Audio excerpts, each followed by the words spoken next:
And we're ready whenever you are, Mayor. Thank you, Kathy. Good evening, and thank you for attending tonight's city council meeting. For those who are attending remotely, the camera in council chambers is set up to show those attending in person tonight. The platform we are using has a raised hand feature. You will notice a picture of a hand in the upper right-hand corner. When we reach the point in the meeting where the public has the opportunity to address council, you can click that button to be given your opportunity to address council. Please stand for the Pledge of Allegiance. I pledge allegiance to the flag of the United States of America and to the republic for which it stands, one nation, under God, indivisible, with liberty and justice for all. Kathy, would you please call the roll? Mayor Tulley, Here. Counselor Silly, Here. Counselor Powers, Counselor Scamperly. Here. Counselor Stevenson. Here. Counselor Trim. Here. Quorum present. Councilor Powers is asked to be excused tonight. Is it the consensus of council to approve that request? Yes. Yes, thank you. Yes. We have a resolution for an executive session I will introduce. Whereas City Manager Father Cronus requests an executive session with members of the Augsburg City Council to discuss proposed pending or current litigation. And whereas New York State Open Meetings Law permits City Council to adjourn to executive session for such purpose, now therefore be it resolved that City Council adjourn to executive session to discuss proposed pending or current litigation. Be it further resolved that any action resulting from this executive session shall be taken in open session. I so move. Second. Kathy, please call the roll. Mayor Tulley, Yes. Counselor Silly, Yes. Counselor Scamperly, Yes. Counselor Stevenson. Yes. Counselor Trim. Yes. Approved.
It's coming back. It's coming back. I only stopped reading for 3 seconds. It's coming back. All right, Counselor Silly has returned. Thank you. So let the record reflect that upon returning from executive session, all members of council are still present. We have 2 presentations tonight. The first will begin with Oxford Land Bank Corporation Chairman of the Board, Jim Morris. Thank you, Mr. Mayor. Good evening, members of the council. This is my 3rd time presenting you the Land Bank annual report. I am currently chairperson of the Land Bank. You have the report with you. I'm going to kind of just hit on some highlights and I'll answer any questions that I can. 2024 is a little slower year for us. We were very busy in 22 and 23, both with constructions and demolitions. In 24, the construction definitely took a step back. We were not able to get some things underway that we had hoped. We currently are accessing funding under the New York State Department of Homes and Community Revitalization or Renewal. We have 2 different grants open with the HCR. And the first one of those we used to demo 4 properties in Augsburg last year. Those are in your packet. 3 of those 4 were immediately, the land that was there afterwards were immediately sold as side lots. We put that out for bid to usually neighbors, obviously, that might want to increase their footprint. We were able to sell 3 of the 4 relatively quickly. The fourth one, we decided to keep ourselves because we happen to own property next door to it. And we view that as a buildable lot for ourselves. And as we get to the end, I'm going to go through our inventory just quickly, and you can see why our logic was what it was. So we access funding under the HCR Grant 1 to do the demolitions. The funding under HCR Grant 2, fortunately for us, was a couple-year program because we were not able to get construction off the ground in 24, but we are currently working to get ready to do 2 projects in 25. They are on, bear with me for just a second. They are on South Water and Knox Street. Those programs are not, we've done some programs that have been like in essence construction A to Z, and we sell the home. These are more what they call stabilization grants. So it's more like you get them halfway there, and then we're going to try to sell them to either an owner that might want to take it the rest of the way, allowing them to put their own creative process in place to finish it, or perhaps a contractor that might want to buy it, finish it, and then sell it themselves. So that's the type of grant it is. It was not construction A to Z, but more what they call stabilization. So we hope to complete both of those. We will complete both of those in 25 because the funding runs out at the end of the year. Right now, our biggest challenge probably is twofold. The first is we've always had a very good relationship with the city when it comes to how we acquire properties. Of course, that now is at the county level. And so we have a little bit of a road ahead of us to try to make them understand how valuable the land bank can be for the city of Ogdensburg. We've not yet really sat down with them to go through that. There was a law that was passed, and I don't know, can't remember the name of it, but in essence, the county attorney felt that that law kind of restricted their ability to work with the land bank. We're not 100% sure that we either agree with that or that we think that that's the whole story. So we want to try to sit down with them and go through what the land bank is. We think some of it's education. We just don't think they understand what a valuable asset the land bank has always been to the city or has been to the city. It could still be to the county with the right properties. So that's part of our challenge. The second part, of course, is always funding, right? I mean, you know, the crazy world we live in now, grants and funding is being pulled right and left from various things. You know, I think the state at one time had talked about putting land bank funding right into the budget. And now that's kind of taken a step back, and that's really become more available through these grants. The grants are competitive and not always available for the amount that we might need to do certain things. So it's kind of caused us to kind of take a step back to look at, all right, how are we gonna do that going forward? There is one program, it's in your packet right now. I don't want to call it HCR3 because it's not that, but it's something through the HCR home funds, HOME funds. And we hope to kind of maybe access some of that funding for one of a project that we're looking at for 2026, because we need a little bit of lead in time. So Kathy, could you put the Appendix A on there? So these are our properties right now, Appendix A, if you'd flip to that. We basically have 4 different side lots that were for previous demolitions that we'd love to sell, but we've not had any takers. We've put them out a couple times to try to sell them. We've not had luck with that. There are 3 properties that we either call buildable lots or holds, one on Ford Street, one on Morris Street, and then the one demo that we did on Rensselaer Ave where we've combined a property that we already own, and we want to try to move forward with a project there in 2026. And then at the bottom of Appendix A, you see the addresses of the 2 rehab units we're doing this year on Knox Street and South Water Street.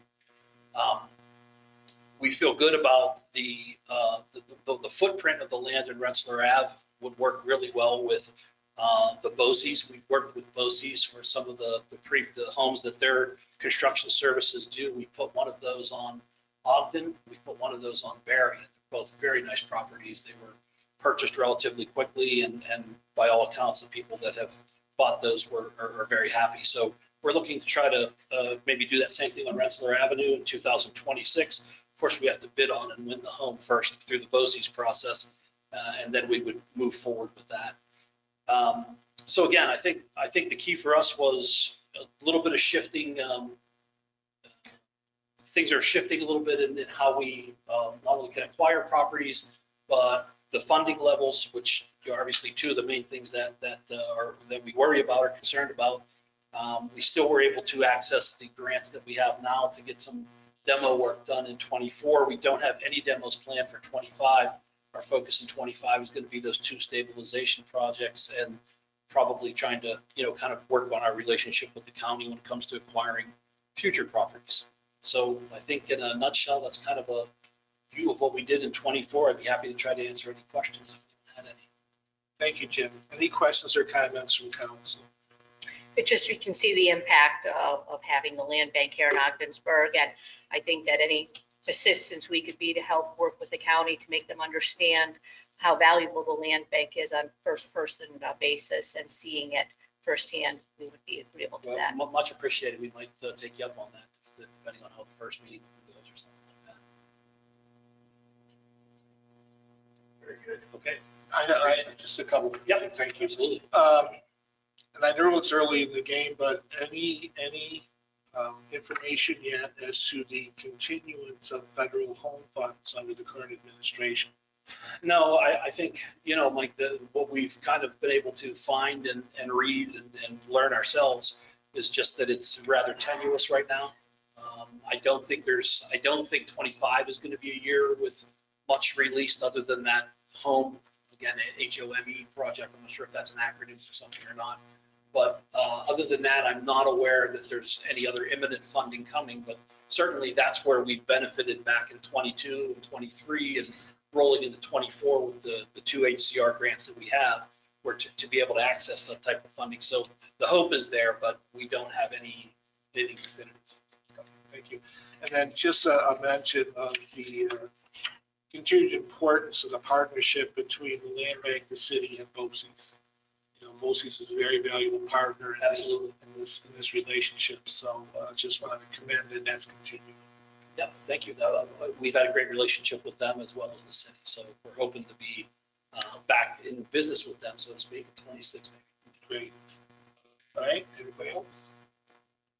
Again, thank you for your report, Jim. Thank you for your time. Committee for their work.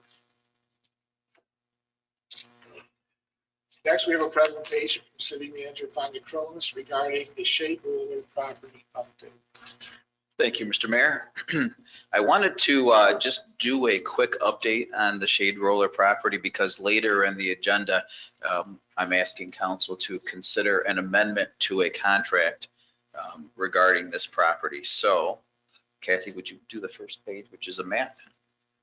And just as a point of information, the last action that city took on this property was to approve a subdivision. If you see the map there, the yellow part of that is what we are calling a utility corridor. That is, it's got railroad, that's part of the railroad line that went through there. The land in that area is significantly contaminated and cannot be mitigated. So what the thought process was is let's separate that out of the full parcel. The city will retain ownership of that, and that will be our utility corridor / right of way to be able to put utilities and things in there. So that was our last action.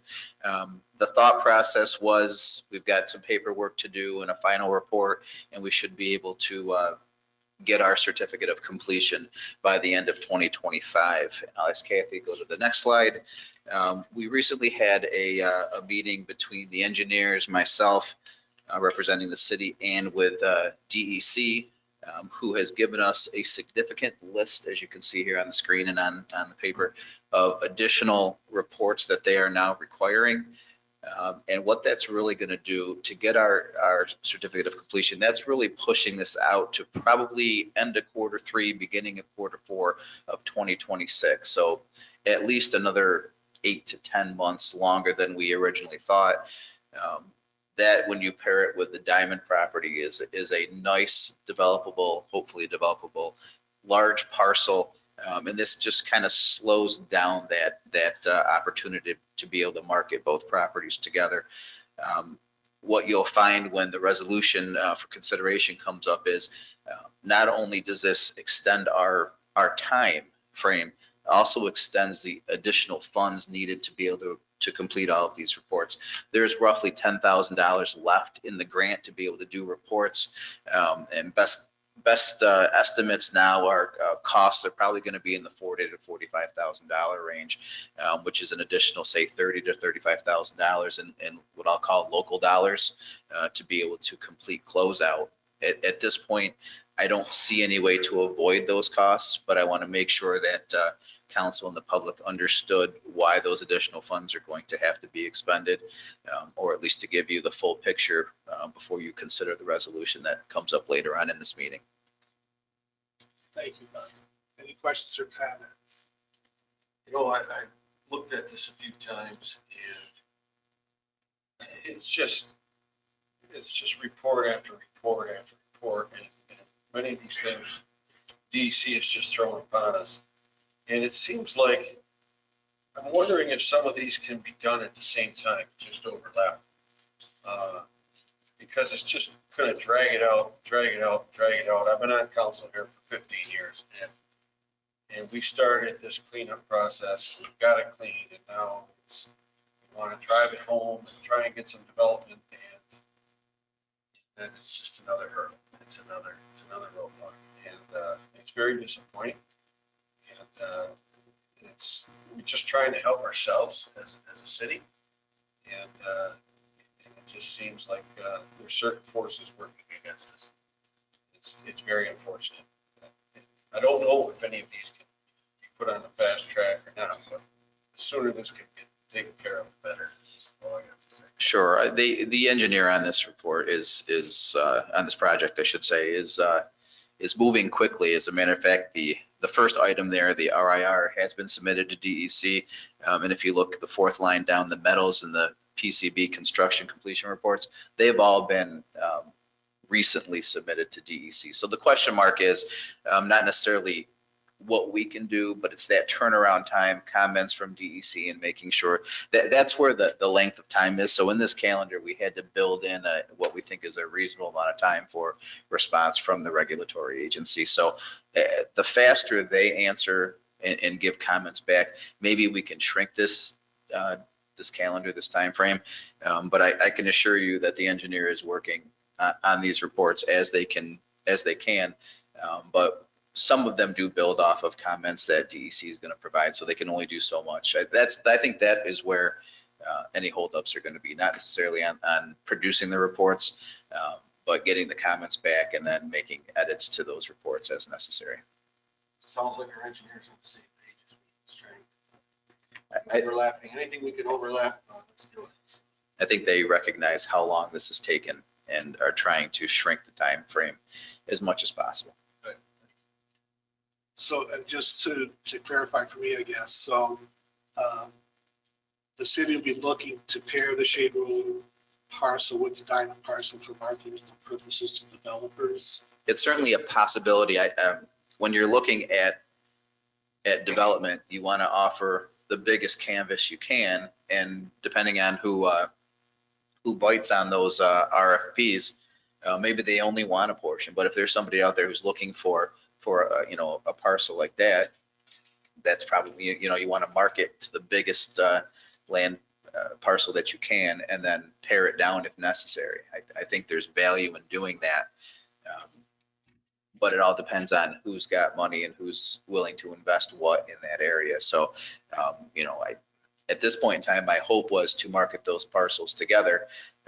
But council and the community may have different plans on that. And we'll have to have those discussions and talk about, highest best use of those properties.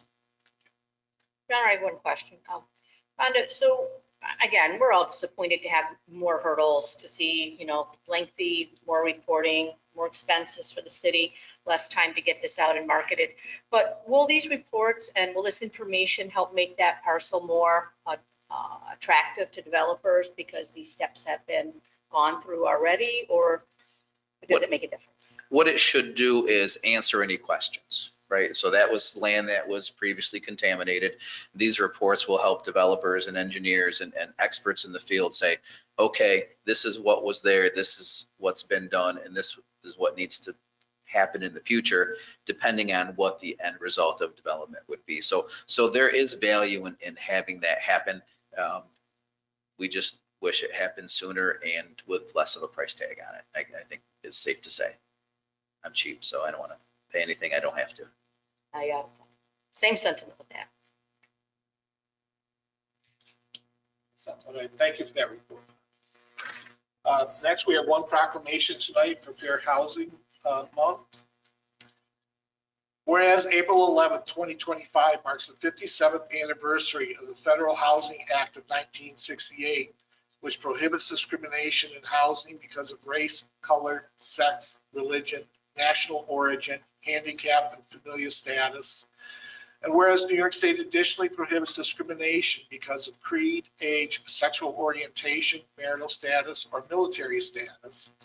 And whereas fair housing is a positive community good. And whereas economic stability, community health, and human relations in all communities are improved by diversity and integration. And whereas fair housing is integral to the ethical commitment of members of the National Association of Realtors, the St. Lawrence County Board of Realtors, and is critical to the ability of all real estate professionals to serve their clients, customers, and communities. And whereas acts of housing discrimination and barriers to equal housing opportunity are repugnant to a common sense of decency and fairness.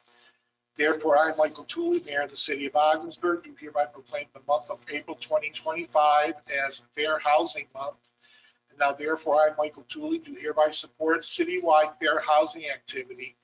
And I urge citizens, brokers, landlords, and bankers to rededicate themselves to ensuring that fair housing laws are always upheld and citizens are protected against discrimination, in witness whereof I have hereunto set my hand and caused this seal to be affixed.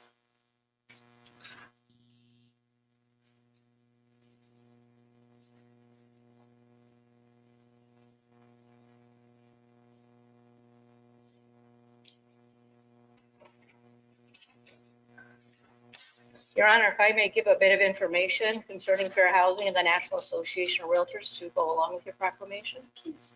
So starting this year in a 3-year cycle, every member of the National Association of Realtors, which is about 1.25 million members, will now have to take a minimum of 2 hours of fair housing education, whether their state licensure requires it or not. And that is how dedicated the National Association of Realtors is to fair housing. And that is a requirement that is not waived. If they don't take that education, they no longer have membership. That just started. Thank you for sharing it. We do not have any public hearings tonight, so that brings us to personal appearance. At this time, if anyone attending in person would like to address council, please come down to the podium and you will have 5 minutes.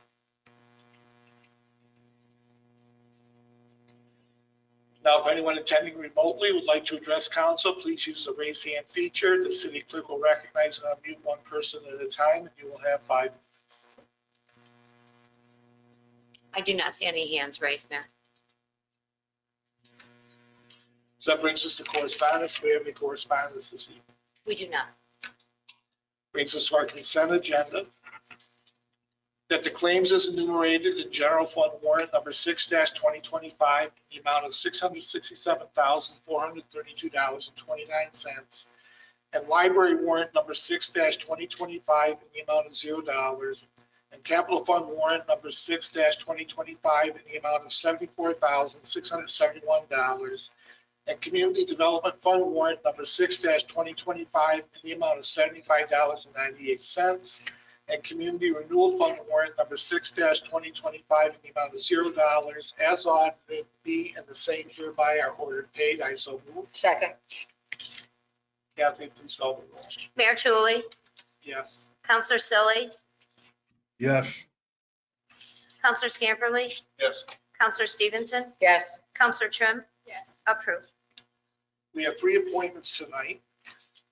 First, I will make a motion to appoint Christopher Pitcher to a 5-year term as alternate on the planning board, term to begin March 24th, 2025 and end December 31st, 2029. Do we have a second? Second. Kathy, please call the roll. Counselor Scamperly, Yes. Counselor Stevenson, Yes. Counselor Trim. Yes. Mayor Tulley, Yes. Counselor Selly, yes, approved. Next, I move to appoint Steve Smithers to a 3-year term on the Pride and Beautification Commission. Term to begin March 24th, 2025, and end December 31st, 2027. I'll second that. Kathy, please call the roll. Counselor Stevenson, Yes. Counselor Trim, Mayor Tulley, Yes. Counselor Selly, yes, Counselor Scamperly, Yes. approved. And I move to appoint Mark Boyer to the Augsburg Public Library Board of Trustees to fill an unexpired term. Term to begin March 24th, 2025, and end December 31st, 2028. Second that? Kathy, please call the roll. Counselor Trim. Yes. Mayor Tulley, Yes. Counselor Selly, yes, Counselor Scamperly, Yes. Counselor Stevenson, Yes. approved. That brings us to items. Excuse me, Your Honor. Yes. Do we have more vacancies on the Ogdensburg Public Library Board? Because it seems like we've done quite a few of those. There, after the appointment tonight, there remain 4 vacancies. Thank you.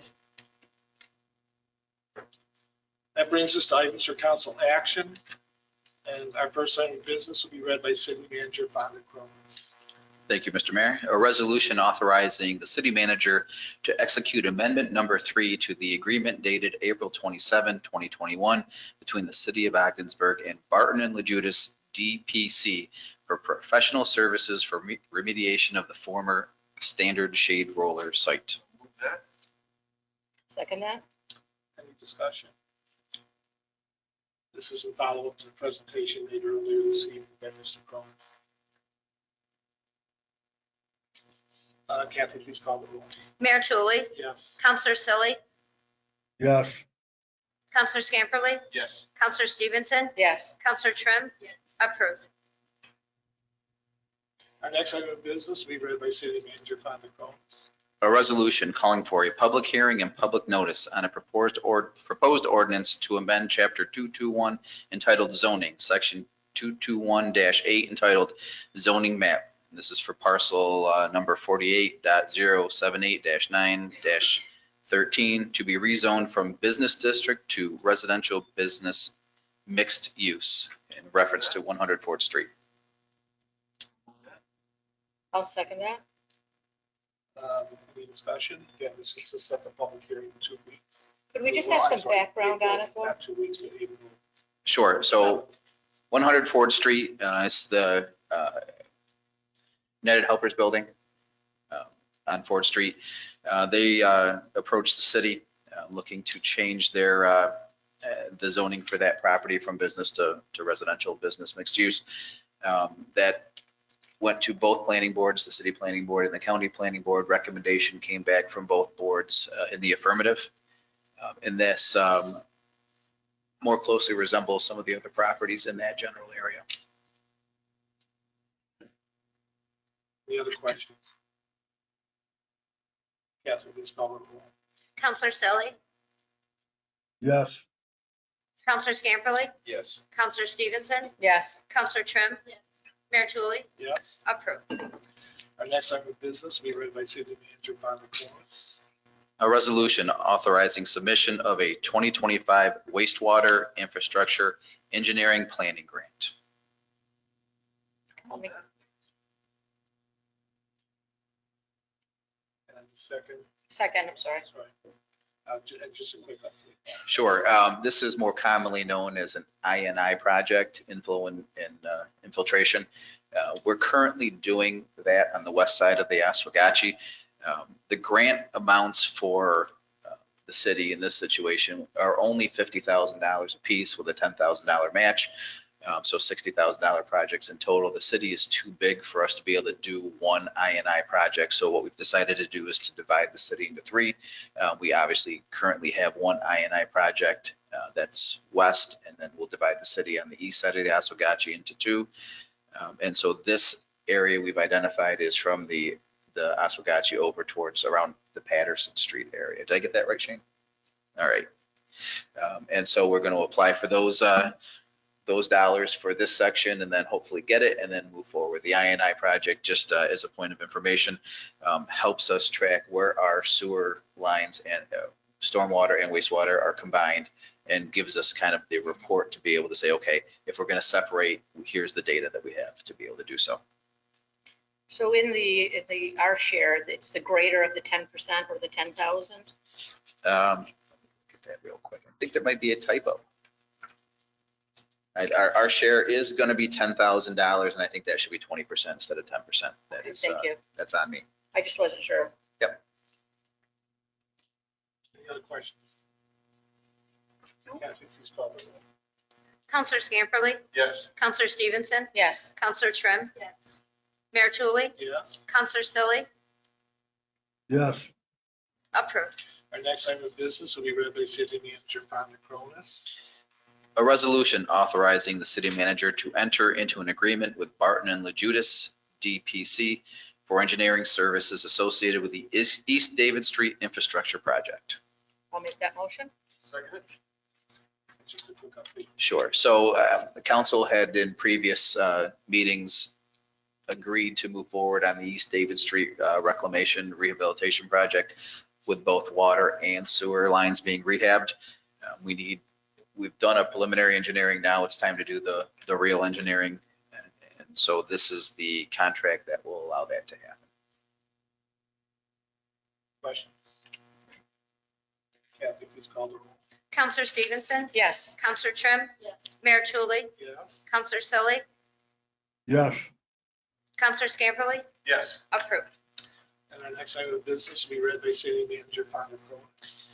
A resolution authorizing submission of an application to the Drinking Water Source Protection Program, acronym DWSP2, for public water system technical assistance. Describe Yep. the project. So this is something brand new that came across my desk last week.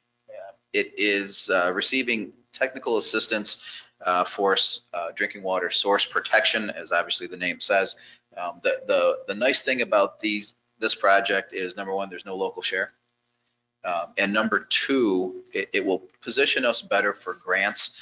We are in the good position of not having any consent orders against us on the drinking water side of things. That's great, except for the fact that we do need upgrades to our system. And because we're not under consent order, we fall down on the list as far as priority is concerned.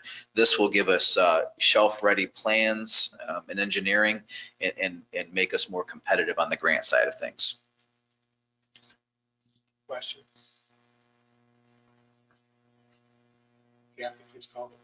Counselor Trim. Yes. Mayor Tulley, Yes. Counselor Selly, yes, Counselor Scamperly, Yes. Counselor Stevenson, Yes. approved. And our next item of business will be read by City Manager Fonda Cronis. A resolution introducing an ordinance and providing for a public notice and public hearing with regard to the sale of a 2.73 acre parcel known as tax map number 59.001-2-12.1 to the Ogdensburg City School District. Second? Just a quick. Certainly, this is a parcel that for many years was thought to be owned by OBPA, and apparently it was not. It's owned by the city. This parcel is connected to and would be part of the new transportation hub for the school district. And in order to make any types of sales or property transfers, we need to have a public hearing. So I would ask council to set the public hearing for that. I see no reason not to make the property transfer. It's a basically landlocked piece of land that doesn't do the city any good, but can be helpful to the school district. And just to make note, the school district, when they put together their plans for this transportation hub, we're very careful to utilize lands that were not on the tax rolls already. So this helps facilitate that. This land is not on the tax roll, so they're not taking land that was previously taxable and now making it untaxable. Right, so this is set to public hearing. Kathy, please call the roll. Mayor Tulley, Yes. Counselor Selly, yes, Counselor Scamperly, Yes. Counselor Stevenson, Yes. Counselor Trim. Yes. Approved. And our next item of business will be read by City Manager Fonda Cronis. A resolution authorizing the city manager to execute an amendment to the agreement dated July 19, 2022 between the city of Ogdensburg and EDR for professional services for a pump station rehabilitation. I'll make that motion. So as I think council is well aware, we're under consent order to make a number of improvements to the sewer system and anything that leads to the wastewater treatment plant. The city over the years has done a very diligent job in making those corrections. Part of the last of our consent orders is to improve 2 pump stations. And so what we're able to do is do an amendment off of the Main Street pump station with EDR and move forward on that. So really the plan is to get the engineering done and the bidding in 2025 and hit the ground running in 2026 for construction. It's a tight schedule because the consent order demands that we have all construction done by the end of 2026. Thank you. Again, any questions? Kathy, please call the roll. Counselor Selly, Yes.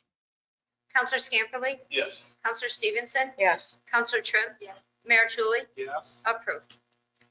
That brings us to old business. Does anyone have any old business before council? I do have a statement from council on the matter entitled Mack versus Stephen Jelly, Jeffrey Skelly, and City of Ogdensburg.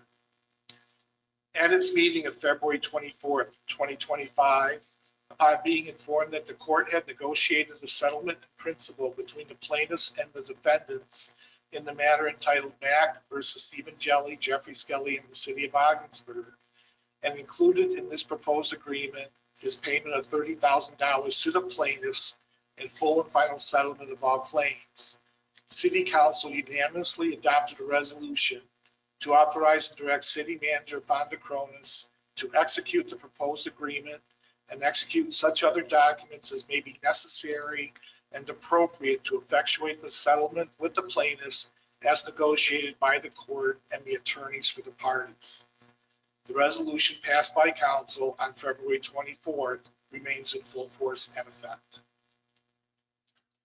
That brings us to new business. Is there any new business to come before the council tonight? I do have one item, and it's the resolution to purchase Tanya Fire Apparatus Side Mount Custom Pumper on a Spartan FC94 NFD chassis. And since it's being brought from the table, I'll read it in full. And it will require unanimous vote of council tonight, requires 5 votes. Whereas the City of Ogdensburg currently possesses a fire engine pumper significantly beyond its useful life.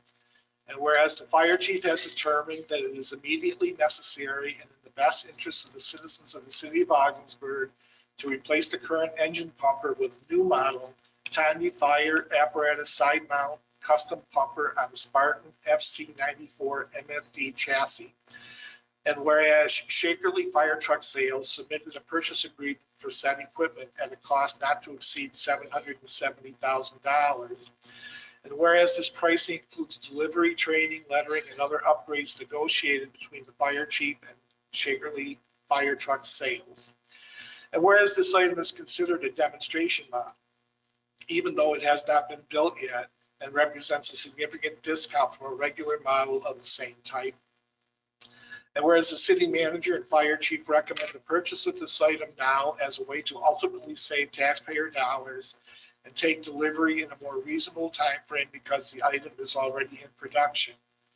Now therefore be it resolved, the City Council approves the purchase of the above described fire engine and authorizes the city manager to execute a purchase agreement for the above referenced fire engine and any other documents required for the purchase of this item. And be it further resolved that funding for this purchase is identified by council through either a successful U.S. Department of Agriculture, USDA Rural Development Loan application, or through a bond anticipation note. I so move. Second. I don't see the chief here, so fine, you just want to speak to this. Chief is actually on the line. I'm sorry. So Chief, if you want to, you did a great job in getting a significant savings for the taxpayers. And I know I thank you for doing it, but if you wanted to do a quick rundown. Everybody hear me? Yes. So a little over a week ago, myself and Captain Rickett, who I believe is in attendance tonight, met with the salesman from the Twain manufacturer. They were able to find another demo truck. We did lose the first one. This one hasn't actually been marketed to the public yet. It's expected to go out next week. We had sat down with the salesman, being that it's in the early stages of being manufactured. We were able to give them some suggestions and upgrades and some changes. I believe we had a list of a little over a dozen that we requested. And I believe all but one they were able to do. A little backstory also, I did have I met with the career chiefs of New York State last week. There's about 44 of us in attendance. Over half brought up apparatus purchasing, most of which are 18 to 36 months out, and they are getting estimates of $1.1 to $1.5 million for a new engine. The salesman has informed me that this engine, demo engine right now, we were to spec it out to purchase it with the new EPA restrictions. You're looking at $1 million price tag. Thank you, Chief. Any questions or comments? Just thank you very much for all the hard work getting this going. I know we need this piece of equipment very badly, and it's a great savings to us to get it at this price. So thank you for all the hard work. I'd like to acknowledge that Captain Rickett had a lot to do with the work on it, so I'd like to give him a little recognition for that. Thank you, sir. Thank you, sir. Thank you. Any other questions or comments? Kathy, please call the roll. Counselor Scamperly, Yes. Counselor Stevenson, Yes. Counselor Trim. Yes. Mayor Tulley, Yes. Counselor Silly, Yes. approved. Any other new business? No. So that brings us items for discussion. We'll begin with City Manager Father Cronus. Sure, this is a point of information for council. The Pride and Beautification Commission has been working quite diligently to purchase additional lighted decorations for the Christmas season. They've been working with other community groups as well to purchase these on behalf of the city, and they've been able to put together a package of, if I remember correctly, 6 large lighted displays. They were a little short to be able to cover the shipping on this. So under my authority, under the charter, I've authorized the controller to transfer $800 into the Pride and Beautification Fund to be able to cover the shipping on that. I think it's a small price to pay for a significant upgrades to that display. But I am also required to let council know that I made that decision. So consider that my fulfilling my charter duties. Sounds good. It's a beautiful display, and anything that they work very hard for the city, the members of the commission, and I think that was money well spent. Yeah, I know one of the displays is from minor hockey, and given the fact that how well OFA did, I think it'll be a welcomed display for sure, for certain. Thank you, Father. Any other items for discussion? I have at least one. I wanted to discuss, I brought this up several times, the water chestnut is an invasive species. And if anybody has seen what's happened to the Oswegatchie River above the dam in Hewlton, you can see that this water chestnut has just covered the area. They have to dig it out every year. It's quite a mess.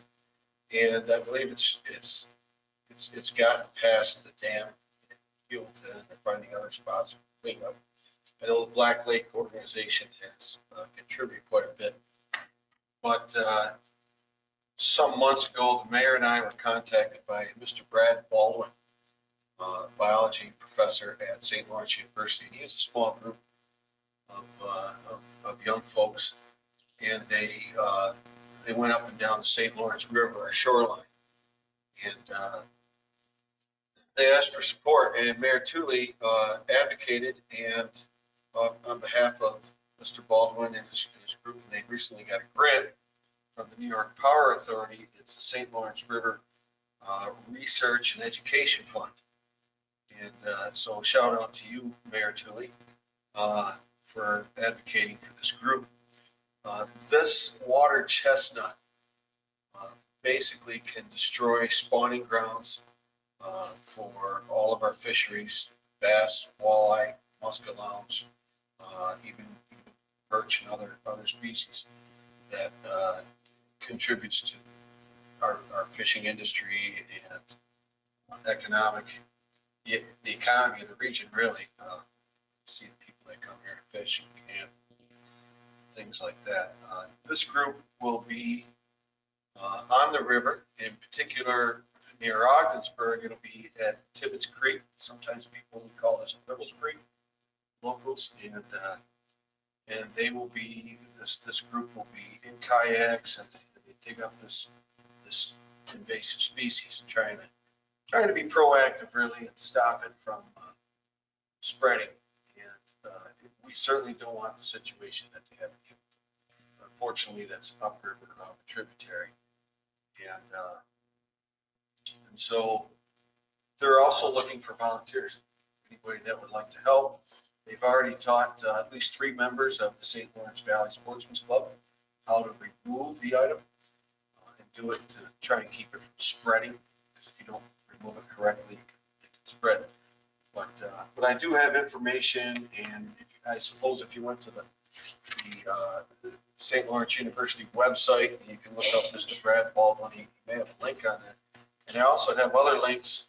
I don't know if we can get it on our website or not, but I just wanted to, it's kind of an informative and shout out to Mr. Baldwin and his group, as well as the mayor, for trying to be proactive and stop this. Herbie mentioned this several times, and it's really detrimental to our fishery here in St. Lawrence. So thank you, Mayor, and thank you, Brad, and the group of St. Lawrence.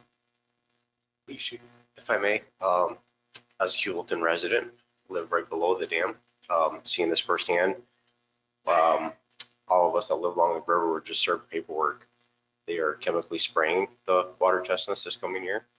I will provide that documentation to the city manager. I do not know what the effects are going to be going down the river, and ultimately that river obviously flows into the city and into the St. Lawrence as well. So I will provide that documentation to the manager.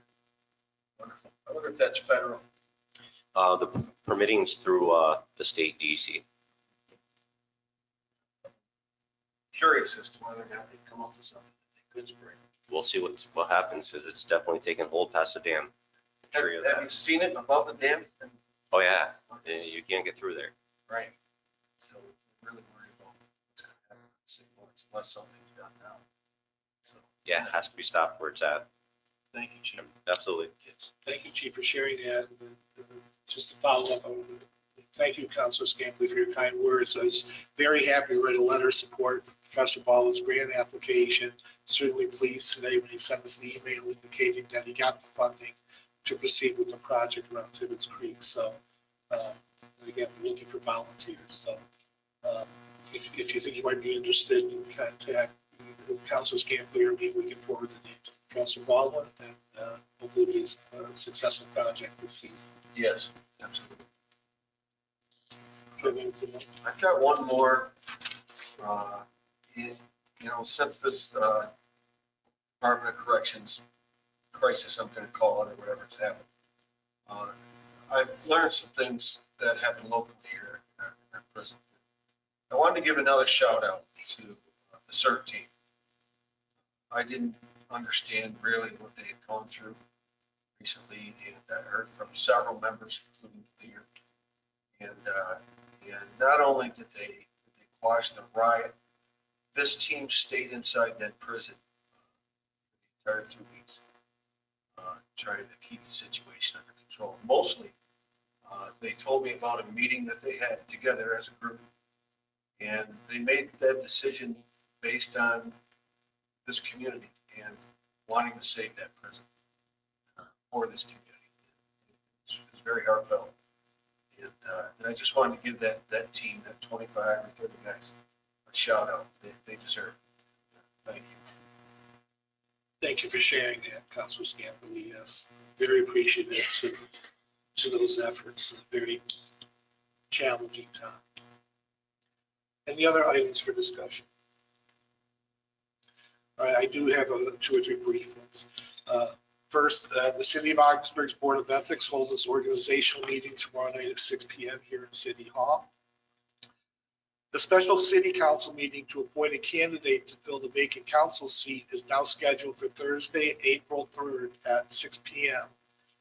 We had to move that from the first scheduled date of April 7th because that day we would not have at least 4 members of council attending in person, which is required. And then the City of Augsburg has been selected as a 2024 Tree City USA by the U.S. Department of Environmental Conservation. Last Thursday, John Farron, a member of the City of Augsburg's Tree Commission, and I attended a recognition appreciation event in Syracuse.